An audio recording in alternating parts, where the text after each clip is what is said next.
You're listening to Always Player One, a solo board gaming podcast.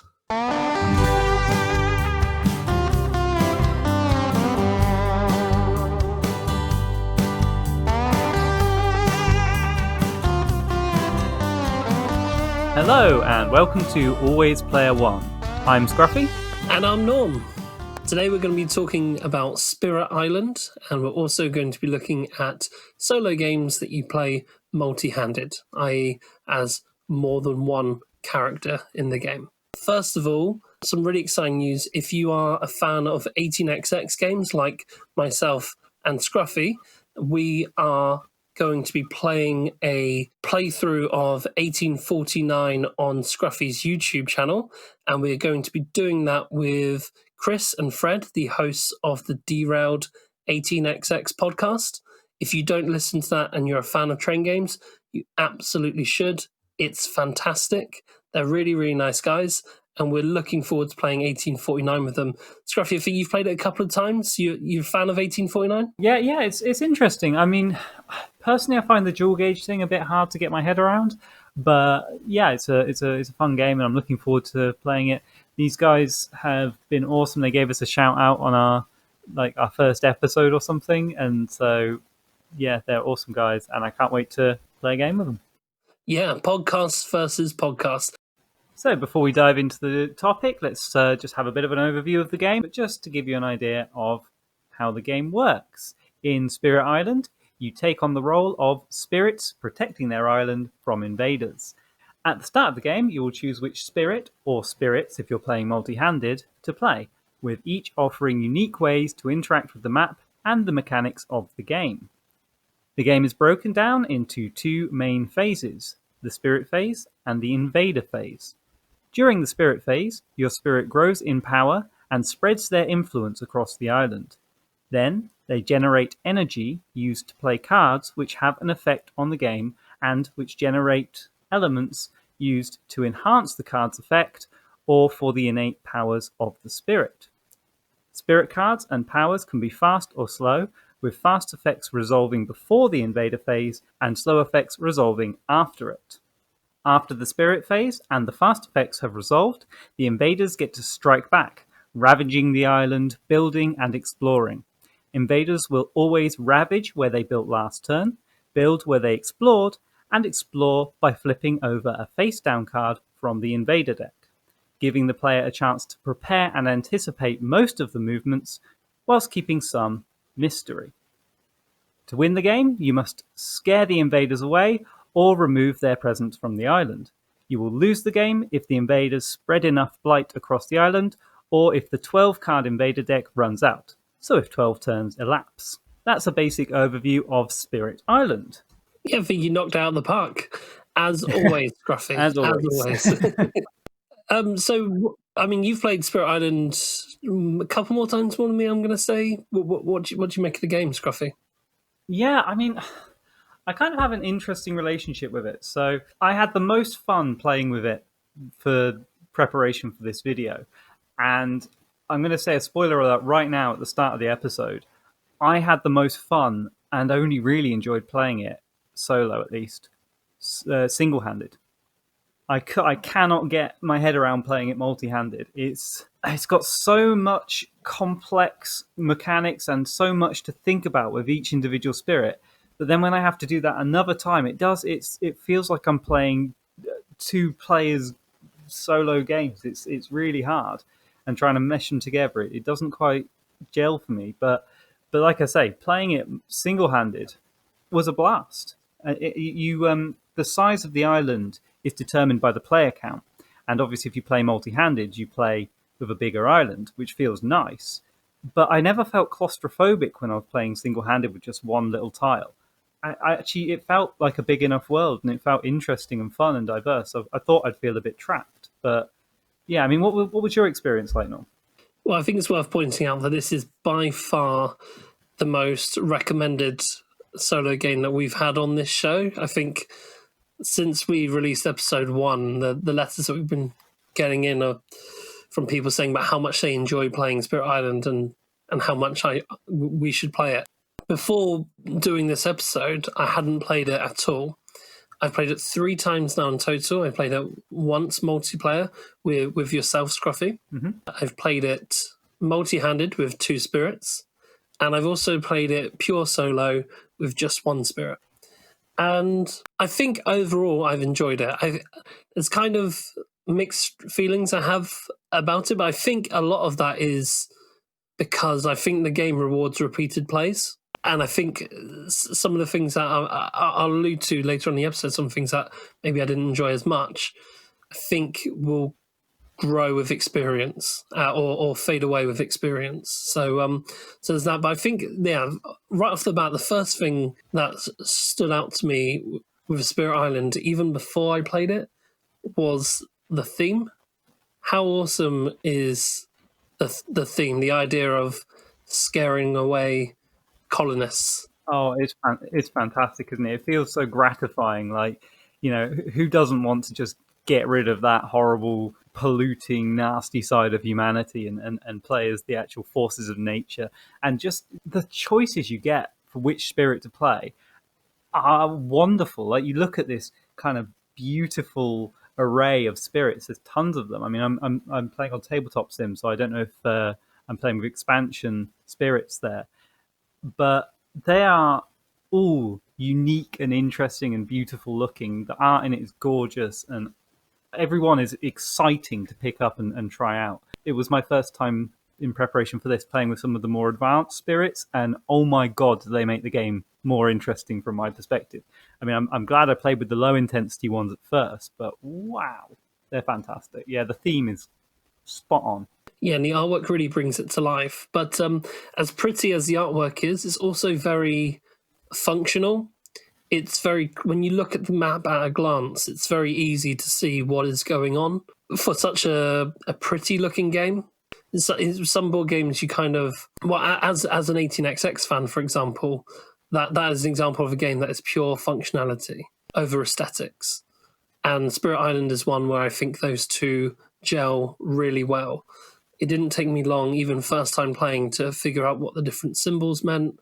And when I played a second time, I hardly had to look up anything at all. It's very functional and really easy to see what's going on. And it does that without having to trade in any style points. It's a stylish looking game. It's a pretty looking game, and you're absolutely spot on. The player boards that you get for your spirits, they look phenomenal. I think that's a really good point. Yeah, I totally agree. I mean, I'm thinking a lot. It's often a problem, isn't it, in sci-fi games, particularly, well, from my experience, that you kind of just get lost in shapes and colors and you get confused. In this, everything is so simple, and I think that has a bit to do with the sort of naturalistic theme, that everything is very naturey, very simplistic, and that works in its favor for allowing you to, at a glance, know what you're doing, know what you're getting. Every time you grow your spirit, you get a choice of usually 3, sometimes 4. I haven't played all the spirits, but options for how to develop your spirit, and it's just so clear. You can easily see what you can do and how you can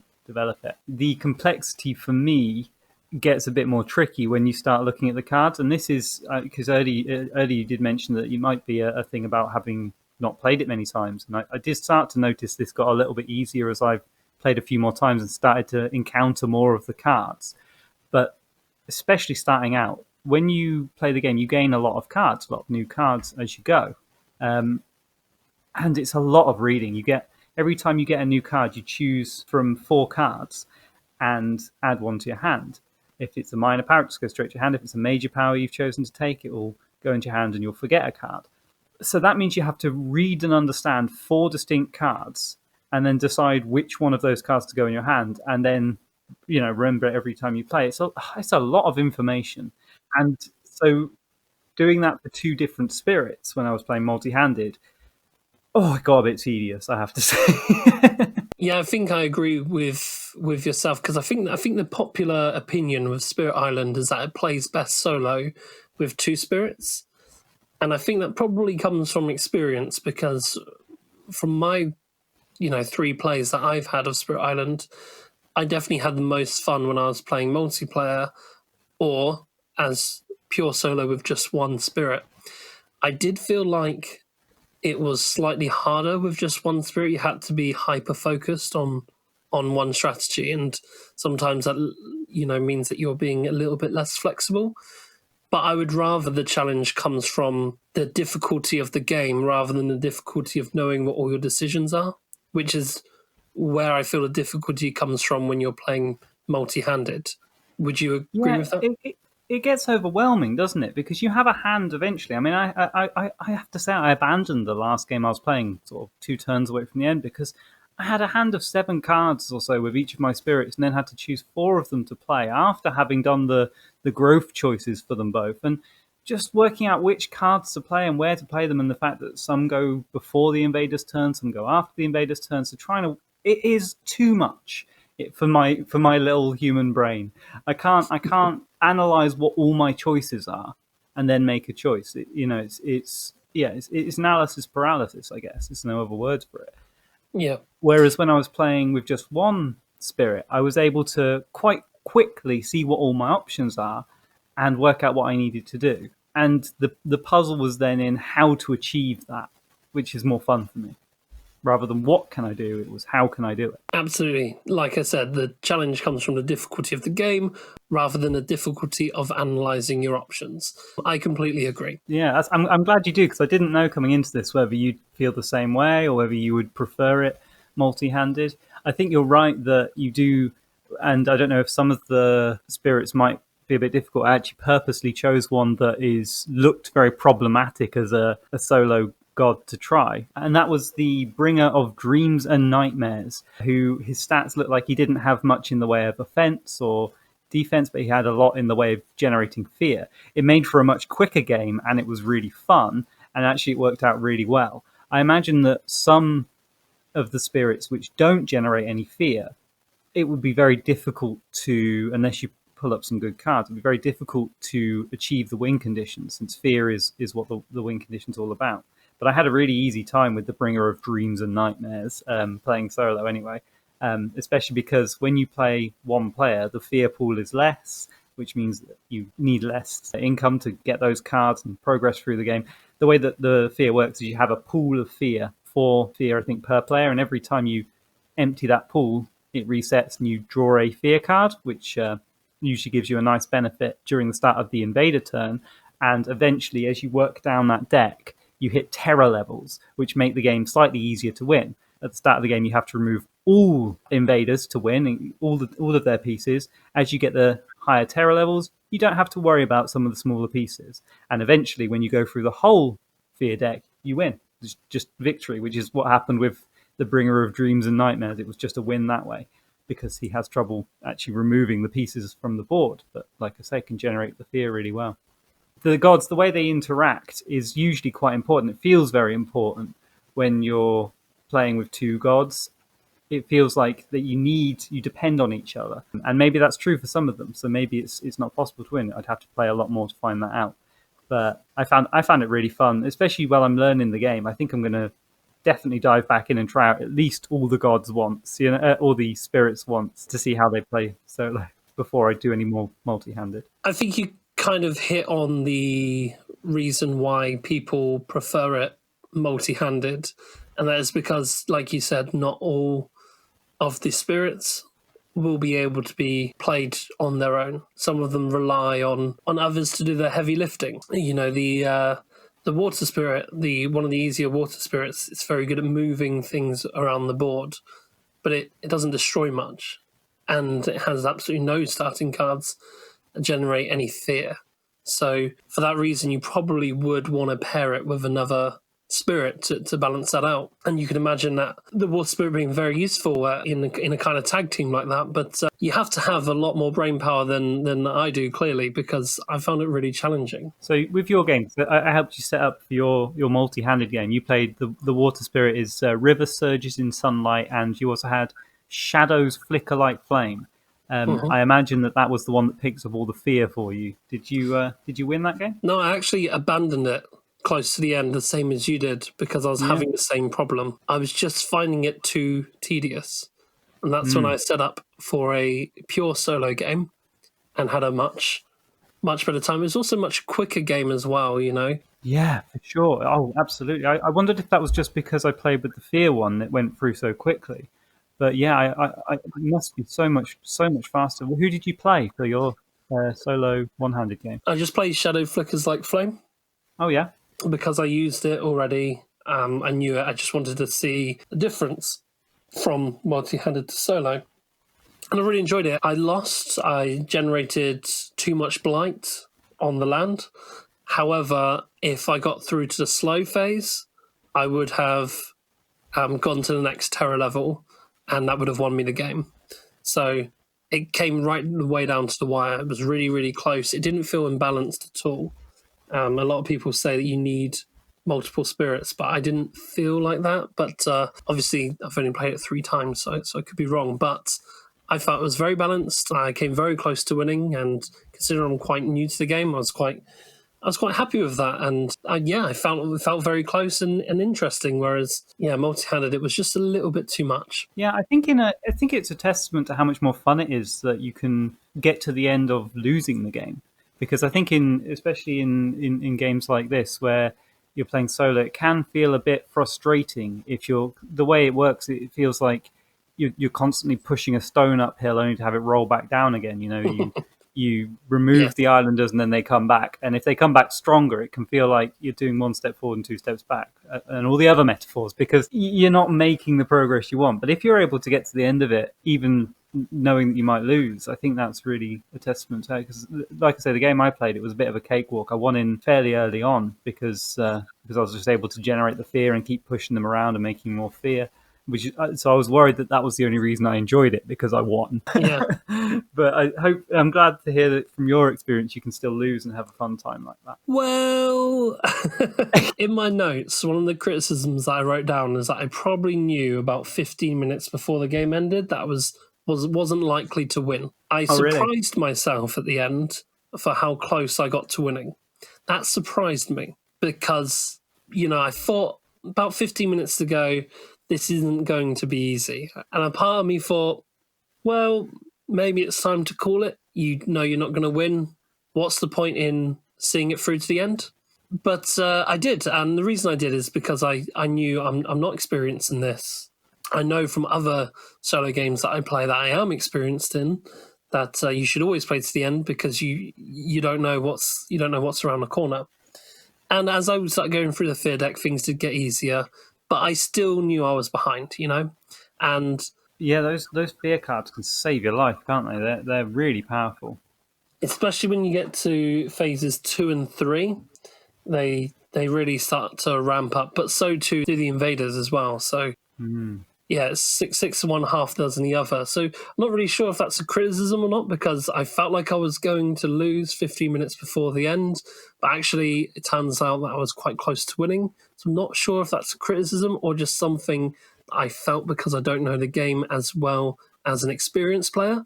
But that's something I think that's noteworthy, that, the game does chuck a lot at you. If you let one or two things build up, then you can really very quickly get to the end. You don't have to generate much blight to lose the game, It can Yeah, it can come about very quickly. yeah. I mean, it's less in a single player game, so a one-handed game, isn't it? Yeah, it's 2 before you move on to the next phase, and then it's 4. That's not much. Now I know the map's obviously smaller. Which, I mean, in some ways makes it harder because you might hit a bit of blight that doubles up. It has the pandemic thing of when an epidemic breaks out, when a blight happens, if there's already a blight there, you spawn another blight in an adjacent location. And in this, you continue to do so if you hit another blight and another blight. So you could easily lose just by getting in a corner and pulling up 3 or 4 blights. And that's exactly what happened. I had a jungle in a corner, and it already had a blight on there, and it had a city and 2 towns, and there's just nothing I could do. It's just too much. I wasn't able to do it. And obviously, the goal is to not let it build up that much, but that's easier said than done. I wonder if the higher difficulty spirits have a few more tools in their basket, because they are a bit more complicated, a bit more fancy. They can do a few more things. By necessity, the low complexity ones are a bit more basic. And so I wonder how they balance for solo play. I mean, in general, I think it must be a hell of a nightmare trying to balance all these different spirits and the interplay with other spirits. I can't imagine how the developers did it. But then trying to factor in solo play as well, the fact that they offer it is very brave, and I'm glad they did, because I am genuinely excited to dive back in and try more. Like I say, single-handed, not multi-handed spirits. Yeah, I really want to see what the advanced spirits are like as well, because one thing that I noticed I was struggling with the slightly easier spirits is during the growth section, they're fairly restrictive as to what you can choose. They group the decisions for you, whereas some of the more advanced ones let you sort of pick a mix a little bit. And the one that kept coming up is I wanted to spread my presence, and I also wanted to get my cards back. And if you get your cards back, you can't spread your presence, at least with the easier spirits that I've played. So that was something that I found really challenging, and not frustrating, just a challenge. And yeah, something that I might want to look into with the advanced spirits, because I remember when we played multiplayer, you played with one of the moderate ones, and you were able to sort of mix and match your growth abilities. Isn't that correct? Yeah, I played with sharp fangs behind the leaves, and they were very interesting. They added little tokens, beast tokens that wandered around. It says it's moderate difficulty. I'd say it was in some ways even harder to play with than the one I played solo, but maybe that's because there was another player there, and I was trying to bear in mind what you were doing, which obviously inevitably makes the game a bit more complicated. But no, that was really fun to play with, and they get to choose 2 growth options instead of 1 that most spirits get to do, which I wasn't personally a massive fan of. It felt a little bit like some of the times it was a bit of a chore. Like, okay, I'm definitely going to do this one, and then let me look at my hand and go, well, what other one do I? Oh, I don't know, and kind of just pick one at random almost. But yeah, they were fun to play. I don't know if I'd play them again. Probably not. There's too many new ones to try. I mean, I'm looking at the moment online at a list of all the different spirits, and they're so pretty. I can't wait to dive in and try a new one. If you were to play again, like which one are you most excited to pick? Do you have one that you're interested in picking, or? No, not particularly. They all look great, so it's really difficult to pick out just one, especially when I'm not sure what they do. It wasn't until a few turns in with each spirit that I get an idea of how they should be working. So it's really difficult for me to say which one I'd like to play with. But I'm definitely keen to try them again. Am I right in thinking you'll go for a non-starter one, maybe a moderate or high difficulty? Definitely, just to have more, like you said, more tools. I think that one thing you'll really like is, so far the ones I've played, the moderate and high difficulty ones, always have, instead of when you grow, when you develop their engine, when you spread your presence, you increase your kind of resources, your income, which in this game is energy, and how many cards you can play. But the more advanced spirits also give you an element that is just always available to you, which means that you're more likely to be able to power the higher cards and abilities, even by playing less cards. I think that's something you'll really like if you do it again. Definitely, I really enjoyed both aspects of what you just said there. The way the player boards work for the spirits, when you spread your presence, you remove a player piece from your player board and you place it on the map. And when you reveal what you reveal underneath is extra income. It reminded me of like Scythe or Clans of Caledonia. And I'm a big fan of those kind of mechanisms where you can look down at your player board, think about what you want to do, and those kind of components are designed 2 for 1. They block out abilities that you can unlock later on your player board, and they also end up going on the map. That kind of slick design, I'm a big fan of those kind of games. Terra Mystica is another one that does that kind of thing. Yeah, I'm a big fan. I think that's really. It's really slick. It's really easy to get your head around for a new player, and it's just nice. It just feels nice. It's just something I enjoy. Yeah, it kind of feels like a double reward, doesn't it? Like you're making 2 actions for 1. It's fantastic. Yeah, absolutely. But I think my favorite thing about Spirit Island is the turn structure, the way that you have to plan around the turn structure. You mean the Invader deck? I mean. Yeah, well, absolutely the Invader deck, but the fact that it's very procedural, Spirit Island. You got the growth phase and the spirit actions, and then your spirit actions don't resolve at the same time. They resolve around the invader phase, it kind of reminded me of, like the level of planning in something like Dominant Species, where you select what action you're going to do, but it doesn't resolve immediately. That was really cool. You say that, and I absolutely agree. That's a really interesting way of thinking and planning with the slow actions, the slow effects, and the slow cards. But there's also fast actions which do offer that instant gratification of being able to affect the board state right now before the invaders take their turn. But usually at the cost of either they cost more energy, or they have a drawback in the card, or they're just a bit less powerful than the slow actions. So there's always this kind of interesting axis where you're like, well, I need to deal with this threat right now, but who knows what's going to come up when I draw the next card, and maybe it'd be worth playing this slow card instead to deal with plan for the future, And almost always I end up cheaping out and picking the knee-jerk instant stuff because, Well, I think it's interesting, especially later on in the game when you're playing like 4 cards a turn. It's interesting where you've got a couple of fast ones, a couple of slow ones, and then an innate ability which might be fast or slow. And the way innate abilities work is the cards you play, they also generate an element. If you generate enough of certain elements, your spirit has its own ability that just gets triggered, and you have to plan around that. So some resolve immediately, and then you watch what happens on the board. Sometimes you plan it perfectly, but what I really like is even when you don't plan it perfectly, sometimes the cards are flexible enough that you can use them in a different way to what you planned. So there's interesting choices when you play the cards. There's also interesting choices of when you resolve their effect as well. Would you agree with that? It's nice. It always feels like the game kind of gives you the power to respond. Like, you do all your stuff, you set up everything, and then you attack the board with your fast actions and deal with the immediate stuff. Then horrible things happen, the invaders take their turn, and then, if you were wise and if you were forward thinking, you've put a few slow cards aside to deal with it.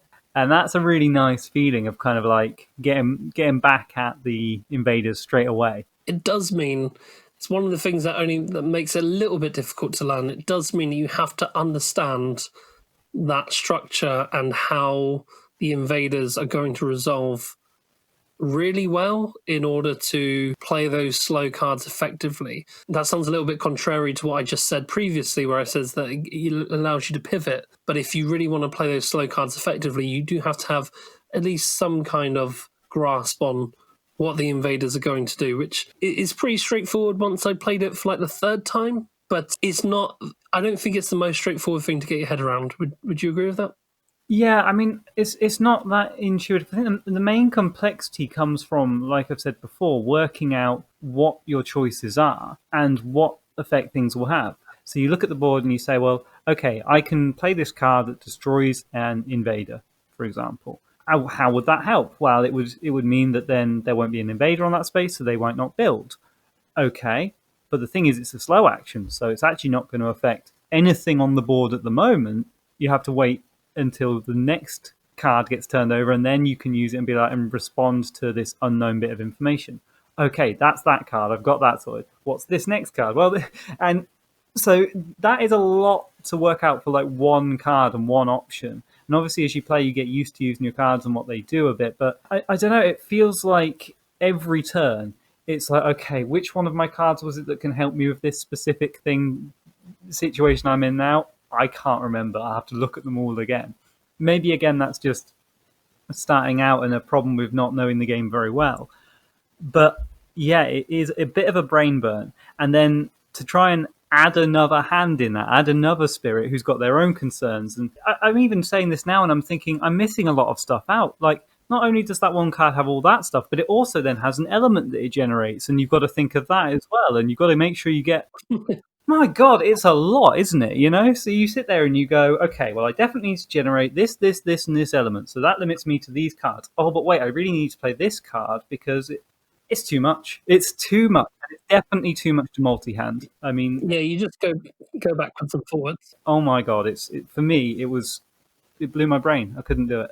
And there's another layer of strategy, because the game isn't just about what cards you play, but it's also about knowing when to add new cards into your deck, and the growth actions you choose are so important.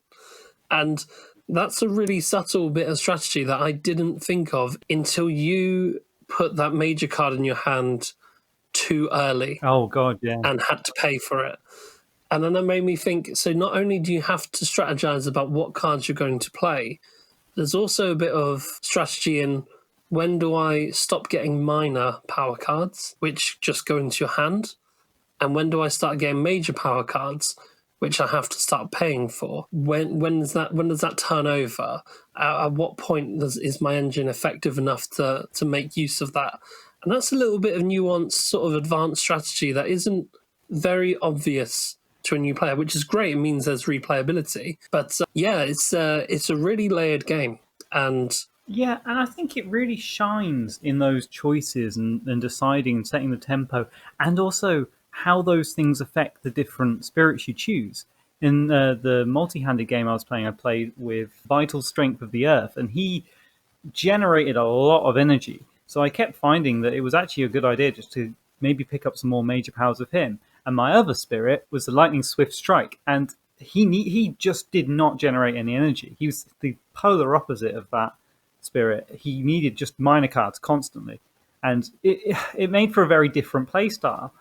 And I think being able to have the time to unpack each individual spirits, it's an important thing that I think you lose when you play this game multi-handed. The most fun for me was sitting down with that one spirit and going like, this is who I am. And I could get immersed and I could get wrapped up in all the complicated, nuanced decisions.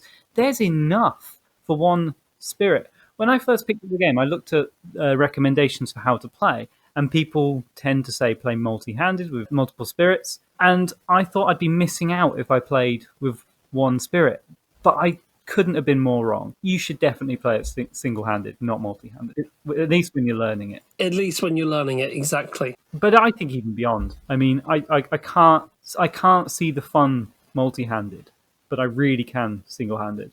It's more immersive. The complex and brain-busting choices make sense when you only have to decide for one spirit. It feels bizarre trying to decide for two different spirits and work them out together and interplay. It is designed as a co-op game, in my opinion, where you kind of have a vague idea of what the other spirit does, and you go, "Oh, dude, can you do that, by the way? That thing you did before, would you be able to do that? It'd be really helpful." That feels like the level of engagement you need for the other spirit that you're playing with. Not you have total control over what they do and total control over what this one does. Try and make them gel as best as possible. Yeah, and that's one of the things that I was thinking about bringing up on the show anyway, so I'm kind of glad that you did. When we played multiplayer, I didn't feel like what you were doing mattered to my decision making in any kind of impactful way, if I'm honest. Really? Yeah, I mean, obviously, I know that we won as a team, and I know that you've obviously did a great job with your spirit, but I never once thought, oh, what's Scruffy doing? Let me have a look at that first. I just sort of made my decision, and that was it. There's too, like you said, there's too much to consider when you have to look at the other spirit anyway. And yeah, playing multiplayer, I didn't feel like what you were doing affected my decision making process. If I'm brutally honest, I just played my own game, and when things were resolving, we just kind of asked each other what order we wanted to do it. I don't know how you feel about that. I think that makes sense. I mean, I tend to find, and I don't know if I'm alone in this, that when playing with multiple spirits, whether multi-handed or not, you kind of divide up the island, and especially if you start on opposite ends of the islands like we did, you kind of say, well, this is my part of the island, so I'll take care of this. You take care of your part of the islands, and then you kind of meet in the middle towards the end. And personally, I really like that for multiplayer because you're able to kind of play your own game and kind of help each other out as you go, but also you're kind of impressed by each other. Like I kept watching your guy just push things around the board like crazy, and I was impressed. But you also get your sense of achievement where I was generating fear where you weren't, for example, and knowing that that's kind of the area of the game I'm responsible for. That made it quite fun for me in multiplayer. But in single player multi-handed, you have the same thing where you divide up the island, but you're playing both. So it's like you're playing two solitaire games. Yeah. And then when you meet in the middle, it's kind of just a bit like now you have to think of both of them at the same time, and it just becomes too much. The thing is, with the multiplayer game, as impressive as you found it, watching me take care of one half the island whilst you did the other, did you ever feel like what I was doing would affect how you decided to play your spirit? I definitely felt like we had our own side of the island that we could reach and were responsible for, because that's where our presence was. But I became aware that you weren't able to generate fear.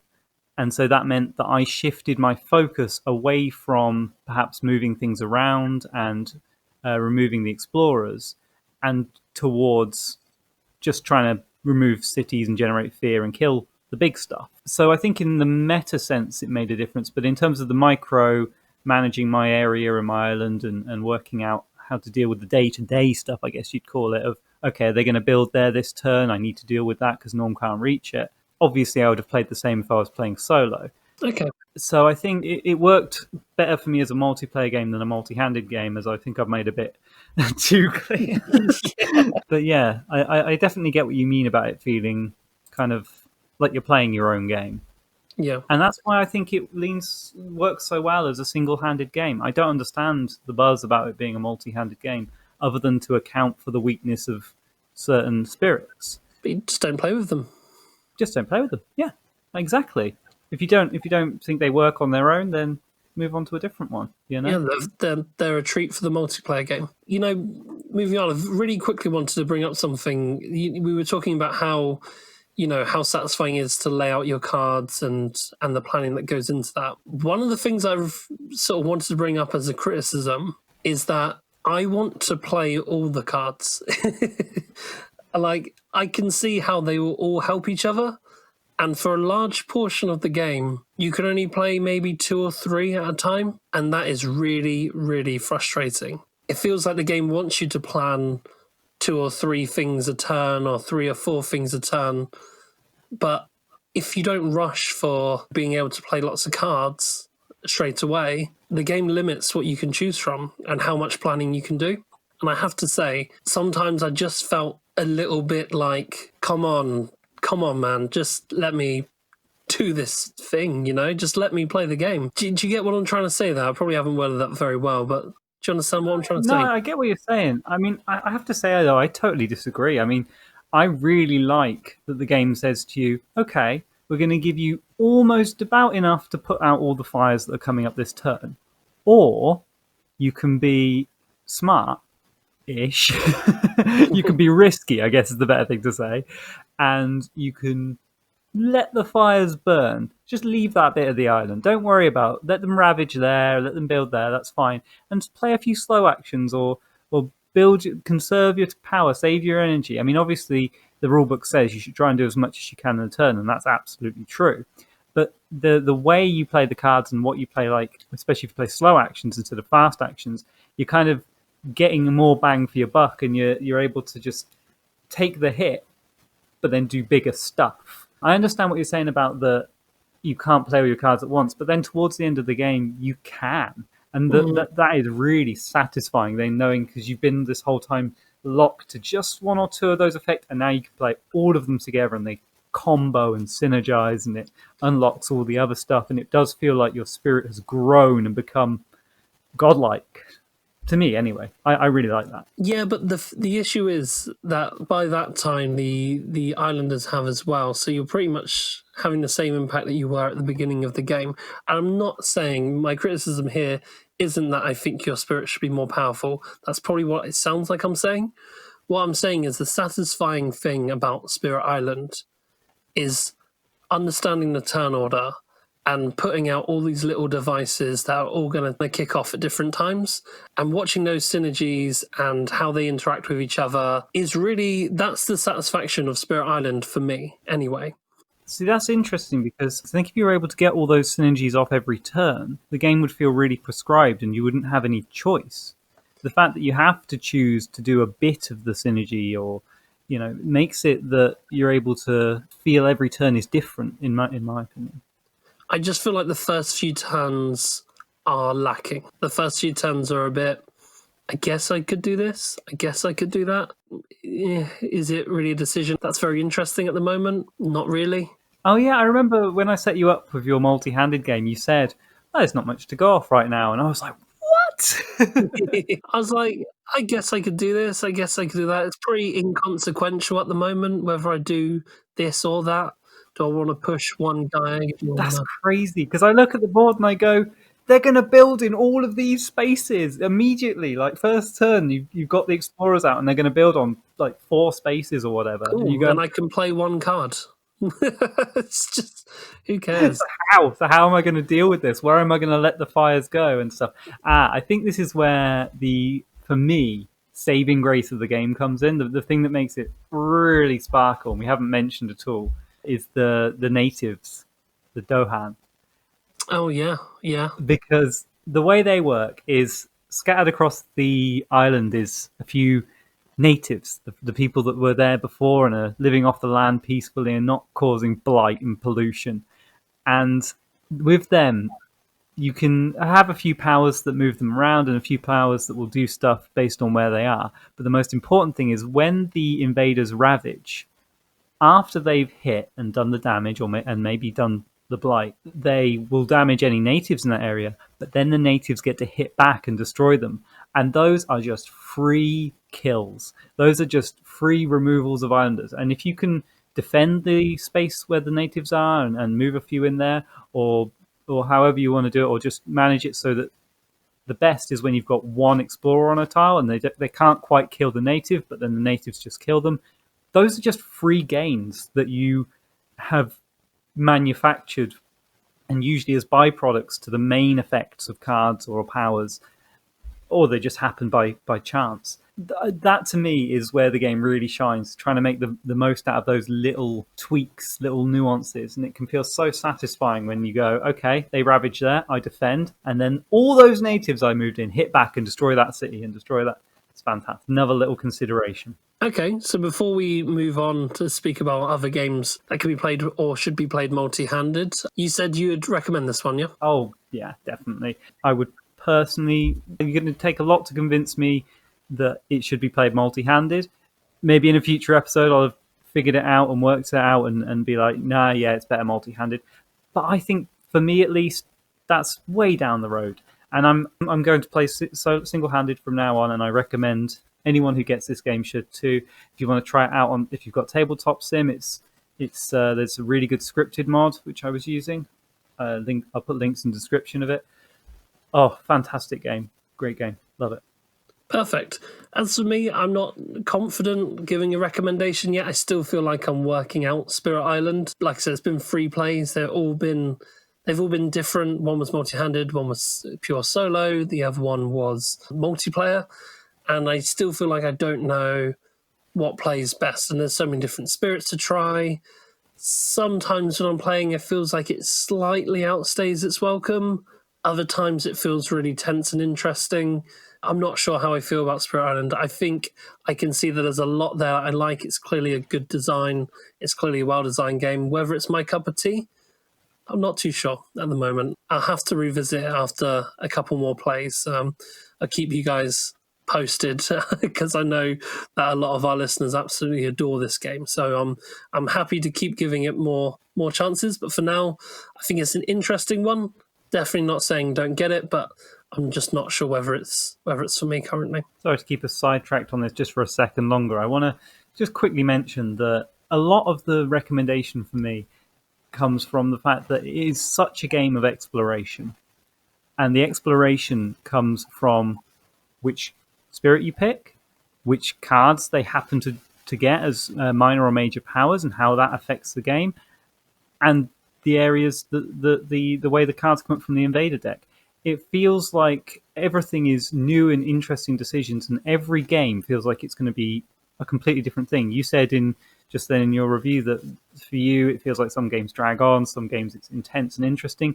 And I think for me, part of the excitement is not knowing whether the game is going to be one or the other. And especially if you haven't tried the Spirit before, not even knowing what you're going to be allowed to do in the game.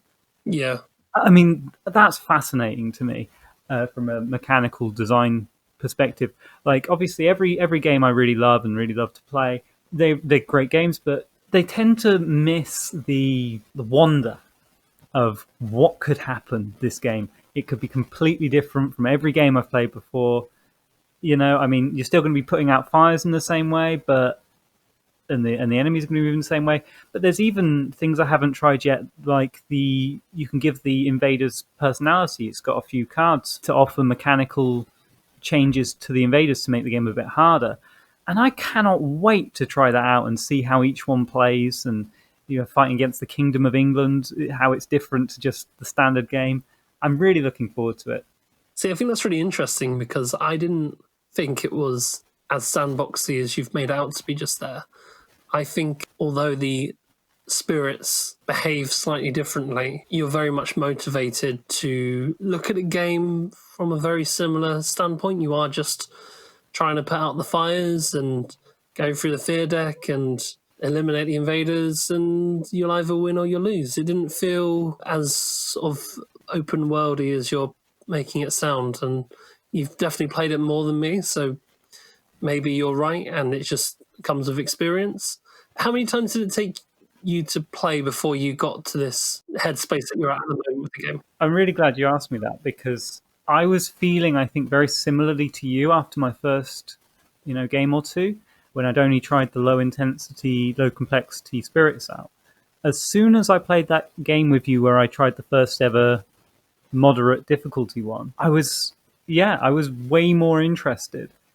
And it was only when I played the one solo one-handed game with the high difficulty spirit that I really felt immersed. Yeah, I mean, I'm worried now that maybe the multi-handed games I've played, I've only ever tried with the low intensity spirits. So perhaps you're going to have to take everything I've said with a grain of salt. But no, I think they're really interesting, the more complex ones, and it made it feel a lot more exciting and like a story, like a discovery of what the spirit can do as I go. It felt interesting finding out what their limits are, what they can do, what their boundaries are. Okay, so what's that, like 5 plays before you got to a point where you fell in love with Spirit Island? I don't know. Maybe. Well, like I say, it was trying it single-handed with a harder difficulty spirit. That's what really clinched it for me. I don't think it's about number of plays so much as what you choose to do and how you approach it. No, I think you're probably right there. Okay, so if I may, moving on from Spirit Island just a little bit and opening up the topic on solo games that are played multi-handed, let's go ahead and dive into that. Yeah, so have you had much experience playing multi-handed games? Is there any sort of games you really enjoyed multi-handed personally, or any games that you think don't work multi-handed? Spirit Island doesn't work.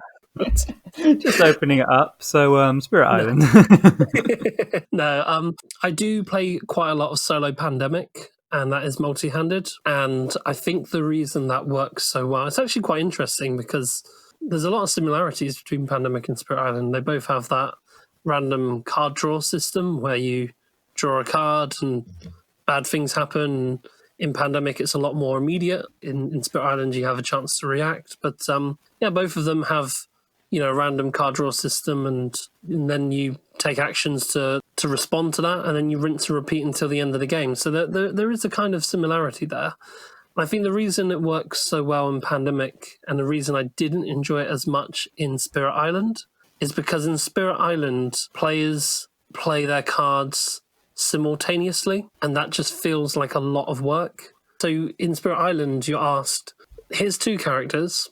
On your turn, take both of their turns. No, yeah, that is spot on. Like I don't believe we didn't mention it before, but in Spirit Island, you're taking simultaneous turns as one player. It's bizarre, and I'm obviously not a massive fan of Pandemic, but I can totally see how multi-handed, just being able to have all the information down from the previous turn to inform one turn would be much more helpful than having a set of information and then trying to make 2 distinct decisions based on all that information. Absolutely. The reason I think it works in Pandemic is because, okay, now you are the medic. You take the medic's turn. Cool. That was the medic's turn. Now you take the operations expert's turn. Awesome. now it's back to the medic. And you just go like that. Whereas in Spirit Island, you go, okay, you've got these two spirits. They behave entirely differently. It's quite a complex game. There are some really nuanced decision making that you have to do. Now just make twice as much all the time. It feels very full throttle. Yeah, and I have the exact same problem when I tried playing Gloomhaven multi-handed, that you are asked to do simultaneous decision making based on the current state of information for two different characters. So I find that it doesn't make sense to me to try and do that. I look at this hand of cards and this hand of cards, and I have to then go, okay, well, I'm definitely going to do this. And then look at the other hand and go, oh, but wait, so maybe I shouldn't do that, and I'll do takes backsies. And when you decide to lock in your action, becomes a nightmare of indecision. You know, how can I possibly make a decision for this character until I've looked at the other character and then gone back? And when do you finally go, okay, fuck it, this will do? It's funny that you say that about takes backsies, because the note that I made before the show just just has the words simultaneous selection and then in capital letters takes backsies. Yeah. Yeah, I mean, obviously you're not locked into making your decision until you've looked at the other hand and gone backwards and forwards and you go, well, actually, I'll do that instead of that. But I don't find that fun. I find that faffy and awkward. Yeah, and it's very difficult to remember what each character has in their hand between turns. Yeah. Okay, I'll select this and this, and you go to the other character and you go, oh, maybe another card would work better. And then you have to think, oh, but what does that mean? If I do that instead, what's the instead? You go, okay, I'm definitely going to play this attack card with my Cragheart, and then you pick up your other hand and you go, oh, the Mind Thief wants to do this, so I won't play that attack card. Wait, but then what are they going to do? Okay, I have to go back and have a look. Well, there's nothing else I want to do with them, so I do still want to play that attack card, but it doesn't work. Ah! And you just want to scream. I mean, at least I do. Yeah. So I think that's one of the reasons why Pandemic, for me, although it's not even labeled as a solo game, works much better, because it's much more conventional in the sense of you just take one turn for one person. It may as well not be multi-handed. You only ever take one person's turn at a time, so it's very easy. It also never outstays its welcome by comparison to Spirit Island. I felt like a couple of times during the plays that, yeah, this game is pretty much over. Am I anywhere near the end? Not really. You know? Yeah. Do I have to keep playing? I guess so. And I already kind of alluded to that earlier on in the show. But yeah, I think playing cooperative games solo, for me at the moment, yeah, Spirit Island would just be a little bit lower down on the list than something like Pandemic. And you probably hate to hear that because you're really not a fan of Pandemic at all. No. But I understand how it could definitely work better multi-handed. Yeah. I'm just thinking now, I've never tried playing Mage Knight multi-handed. It'd be a bit more difficult because, I mean, and obviously you'd have to play a cooperative scenario or whatever. But taking a turn, then another turn, the reason I think it'd be interesting is because it's an inherently complicated game, and turn taking is pretty brain busting as it is. And trying to do that, not as simultaneous decision making, but just being aware of what the other person is doing and stuff might be an interesting sort of bridge between the two worlds. I don't know how it would work. I haven't tried it, but well, I'll let you give that a go, and I think I'll give that a miss. Yeah, perhaps. I mean, it works so well. This is the thing. Like, I really like single-handed solo games. I find jumping between multiple hands, it breaks the immersion for me. Like, especially in Spirit Island that we're talking about today, how am I meant to identify with one of those spirits if I'm then suddenly a different spirit? You know, the RPGer in me just can't get immersed, and the board gamer in me is just overwhelmed by decisions. You know, so I don't see how it works. I mean, obviously, I'd love to hear back from you guys listening, and you can tell me exactly why I'm wrong. But yeah, that's just where I am at the moment. Just going off of the idea of immersion in solo games, I've written down another, and I wanted to kind of bring up another type of game that is played multi-handed, and that is games that you have to play both sides of the table. So the example I've written down, one that I've tried myself, is Undaunted Normandy, which is a two-player deck building war game we've played together, but it also has some fan-made solo rules. It is getting an official solo variant that's in the pipeline, but currently it's only a fan-made solo variant, and you have to take the turns of both players. How do you feel about, because that's surely not very immersive at all, switching sides between plays. How do you feel about that? I don't understand how that would work for that specific game, because there's a lot of hidden information there. The cards you choose, it depends, it changes the initiative depending on what the other person chooses. And if you know what they're going to choose, how can that possibly be? Sure. I'll very quickly, because it's very easy to explain, I'll very quickly give you a rundown just for the sake of our listeners. What Scruffy is referring to here is in Undaunted Normandy, you draw a hand of 4 cards and you choose one to determine the initiative. Those are played simultaneously, and then play continues in that order based on how the initiative was done.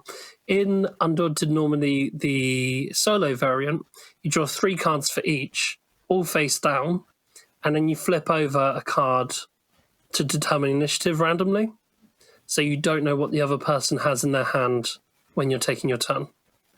Okay, so that solves the initiative problem. Now what about the problem of all the other cards? So because the cards are face down when you draw them, you only look at the cards in order. So what I mean by that is when initiative is determined, you then take the turn of the person going first by looking at their cards. You still don't know what the other person has. And then you flip over. So oh, my mistake. Yeah, sorry, I forgot that it's just the other 3 cards all get played, don't they? Yeah. So that does actually work pretty interestingly and quite well. Yeah, that's pretty cool. It does work well, except for the reason I don't like it. It's a well-designed little solo system. I've played it a couple of times. The reason I don't think I'll do it again is because I can't get immersed in the experience. Immersiveness in games isn't as important to me as it probably is to yourself, Scruffy, but it is still important. And when I just don't know who I'm rooting for, it kind of feels like I'm just pressing go on the game and watching it work rather than playing it, you know? Yeah, I mean, you get the interesting decisions, but with no real investment. Yeah. I don't care who wins. It's just one time I played and actually one team got completely blitzed by the other, and I thought, wow, they sucked. Oh, that was me as well. It kind of felt a bit inconsequential what happened. And there's a big community of solitaire wargamers, and there's a lot of solo war games. But there is also people who enjoy playing both sides of the table, and I don't think I'm one of those people. I don't know if you've ever done that at all, but it's just not for me. No, I totally don't. I don't understand how you could be invested in that. Really, I guess. Yeah, it doesn't appeal to me very much either. But if it floats your boat, fantastic. So I guess in a nutshell, in a sort of tagline for this episode, my thoughts on multi-handed games are they are fine if I'm taking one person's turn at a time. I am not a fan of simultaneous selection and player choices multi-handed, and I'm also not a fan of playing both sides of the table. Anything else you wanna add to that, Scruffy?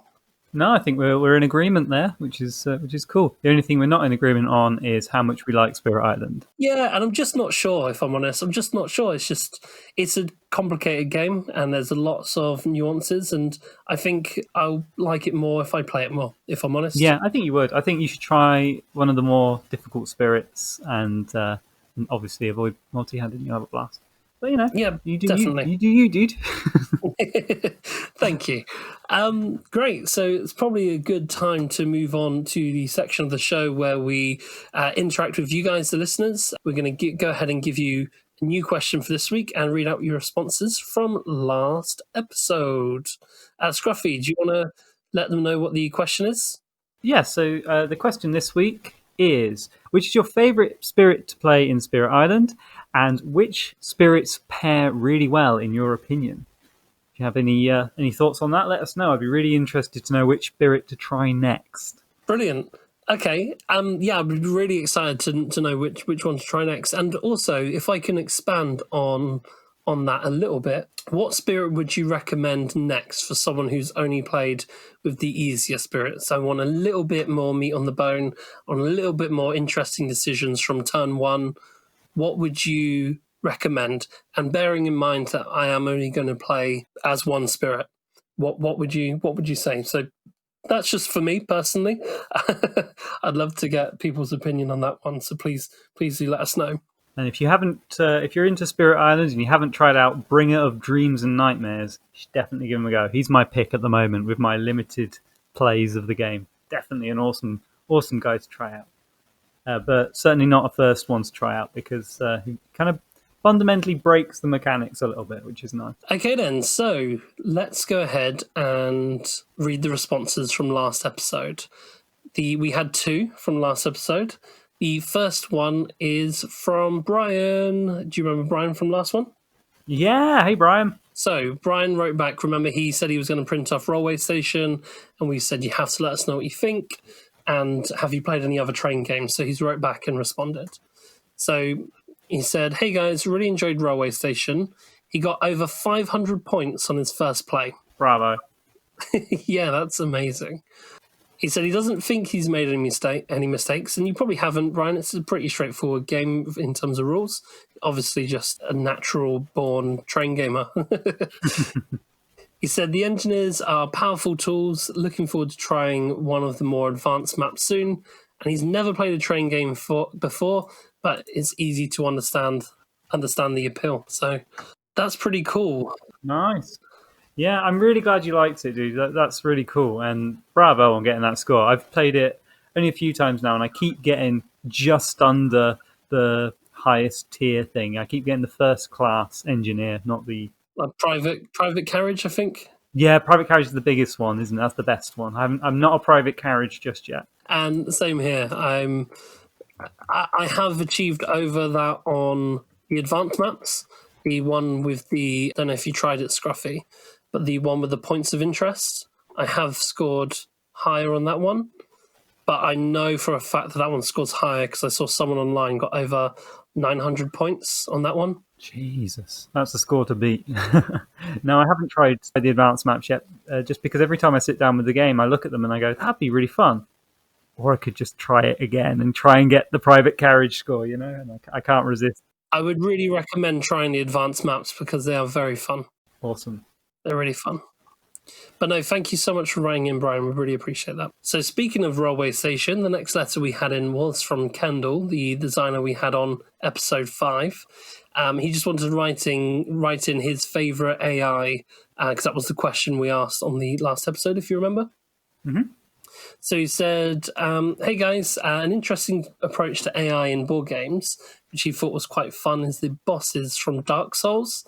Now he says he liked the Dark Souls board game a lot less than the sum of its parts, unfortunately, but the bosses have their own unique action decks, and what they do is they randomize those decks, but once you go all the way through them, they're not shuffled or randomized again. They come out in a certain order, which is thematic to how it works in a video game because the bosses work on a pattern that way, so it really accurately replicates how they function in the video game, which he thought was quite interesting and just wanted to know our thoughts on that. Yeah, I mean, I don't know if you played Dark Souls before, but that is a very typical thing of Dark Souls, is that in order to get good at the game, you have to learn the patterns, work out the patterns, and then nail your strategy based on that. So it makes absolute sense that the AI for that game works on that same level. And before hearing that, I've never thought of that as a system before.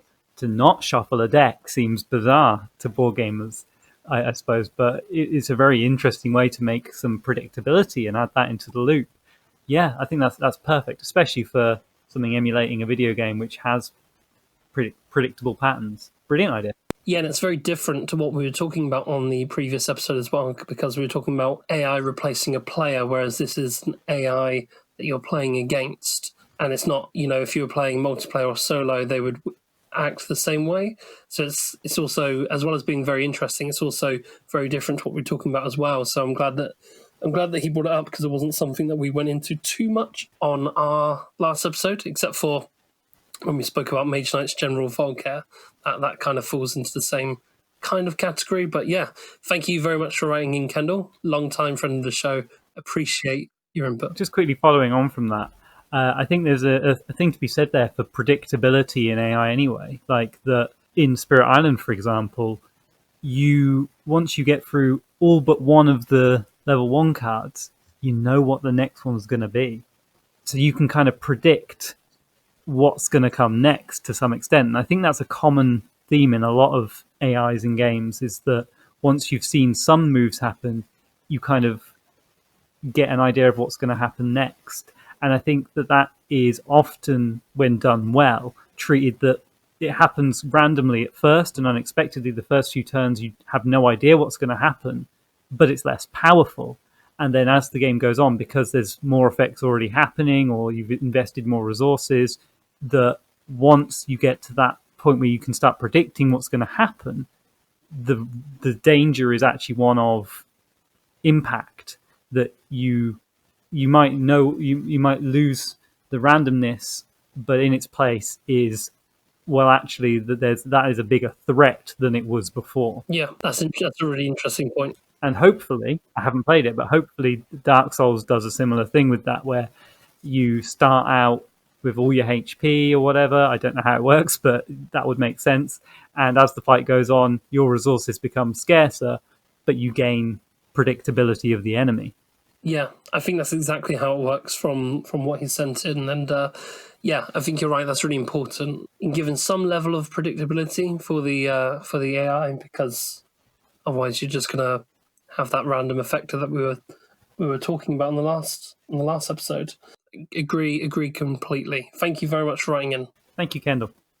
So just a quick reminder before we leave you guys, we will be playing 1849 with Fred and Chris from the Derailed 18XX podcast. We are recording that on Friday, which is the day that this goes out. So if you're listening, we've probably already lost or are in the midst of playing that right now. So as soon as that's available, that will be up on Scruffy's YouTube, and we will go putting links to that on all our social media. So keep an eye out for that one. Be pretty embarrassing if one of them don't win. I mean, we're not the ones with the 18XX podcast, right? Yeah. I'm just getting that excuse in really early. That's awesome. As well as that, we just wanted to share a quick update on how the Patreon is getting on as well. So we've been having a lot of fun with the Discord, guys. If you aren't already signed up to our Patreon, any pledge will get you into our Discord for any of the tiers that we have selected. So it's patreon.com/alwaysplayer1. Kendall, who was on episode 5 and who wrote in on this episode, he's also in there, and he's been hard at work making custom emojis for the Discord, which are really cute. So what ones have we got? We had the Always Player One branded ones, but we also had... We've got some 18XX ones, and we've got a few Mage Knight ones that have already happened, and a few more he's got lined up to make as well. Yeah, it's exciting. It's fun stuff.